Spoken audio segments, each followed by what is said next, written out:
दयानंद ने किया क्या, आर्य समाज ने किया क्या।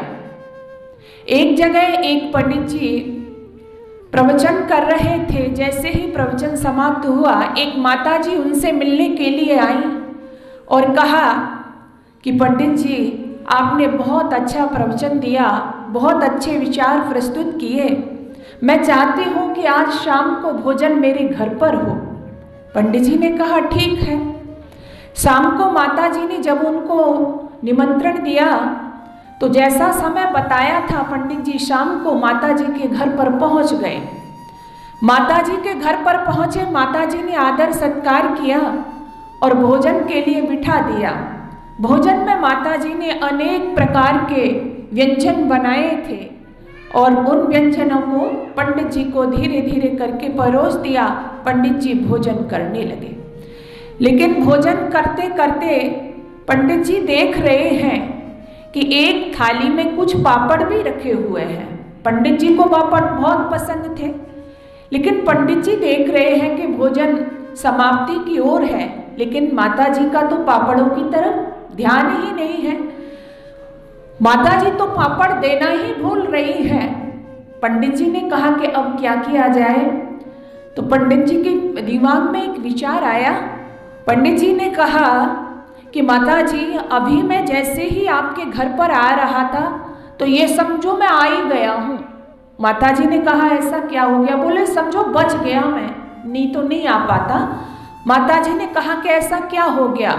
बोले पूछो ही मत, जैसे ही मैं आ रहा था रास्ते में एक बहुत भयंकर सांप मेरे पास में आ गया। सांप मुझे दिखाई दिया तो माता जी घबरा गई। माता जी ने कहा अच्छा, कहीं आपको काटा तो नहीं। बोले ना, थोड़ी सी दूरी पे था। कि कितनी दूरी पे? कि ये समझ लो जहां से आपके पापड़ रखे हुए हैं, इतनी दूरी पे था।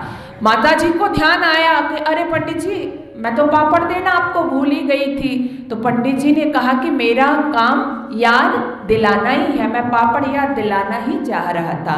तो ठीक इसी तरह से ऋषि दयानंद ने क्या किया जो हम भूल चुके थे। तो स्वामी दयानंद स्वयं कहते हैं कि कोई नया मत महजब संप्रदाय चलाने का मेरा लेश मात्र भी उद्देश्य नहीं है। आप जरा विचार कर लो, ऋषि दयानंद चाहते, आज हम लोग यही तो कहते हैं अरे जरा सा थोड़ा सा हटने में क्या होता है। ऋषि दयानंद यदि चाहते उस समय थोड़ी सी बात मान लेते। उनसे यही तो कहा गया था कि आप मूर्ति पूजा का विरोध करना छोड़ दें। एक लिंग की जो गद्दी हुआ करती थी उस समय ये कहा गया था इसके तुमको महंत बना दिया जाएगा, लेकिन ऋषि दयानंद ने साफ मना कर दिया था कि जो सत्य है मैं वही कहूंगा, सत्य के विमुख मैं कुछ भी नहीं कह सकता। और जो हमारी परंपराएं थी जिनको हम भूल चुके थे, उन्हें हमारे समक्ष समाज के समक्ष पुनर्जीवित किया, ये सबसे बड़ा कार्य था।